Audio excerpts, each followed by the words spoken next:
Friday evening வீட்டில் இருக்க ஒர்க்லாம் முடிச்சுட்டு 6 மணி போல் சாமிக்கு பூஜை பண்ணிகிட்டு இருந்தேன். பூஜை பண்ணி முடித்த கையோட வீட்டில் சுத்தமாக இட்லி மாவு இல்லை.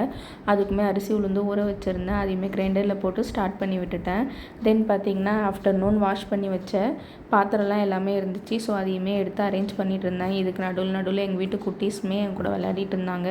ஸோ அவங்க கூடமே விளையாடிட்டு இருந்தேன். தென் இட்லி மாவு அரைச்சி முடித்த கையோட கொஞ்சமாக ஆப்பம் செய்யலான்னு சொல்லிட்டு ஆப்பம் மாவுமே ரெடி பண்ணிகிட்டு இருந்தேன். ஆப்பம் மாவுக்கு மெஷர்மெண்ட் பார்த்திங்கன்னா 1 டம்ளர் பச்சரிசி, 1/2 டம்ளர் சாதா அரிசி, 2 டேபிள் ஸ்பூன் உளுந்து, 1 டீஸ்பூன் வெந்தயம், இது எல்லாமே ஒரு 2 ஹவர்ஸ் போல் ஊற வச்சு எடுத்து வச்சுக்கிட்டேன்.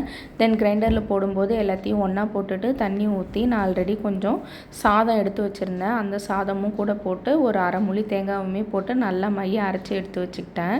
தென் ஆஃப்டர்நூன் லஞ்சுக்கு பார்த்திங்கன்னா தக்காளி சாதம் தான் ரெடி பண்ணியிருந்தேன். கோவக்காய் பொரியல், கொஞ்சமாக வத்தல் ரெடி பண்ணியிருந்தேன். இந்த வீடியோ உங்களுக்கு பிடிச்சிருந்தா மறக்காமல் லைக் பண்ணுங்கள், ஷேர் பண்ணுங்கள், சப்ஸ்கிரைப் பண்ணுங்கள். நெக்ஸ்ட் வீடியோவில் பார்க்கலாம். பாய்.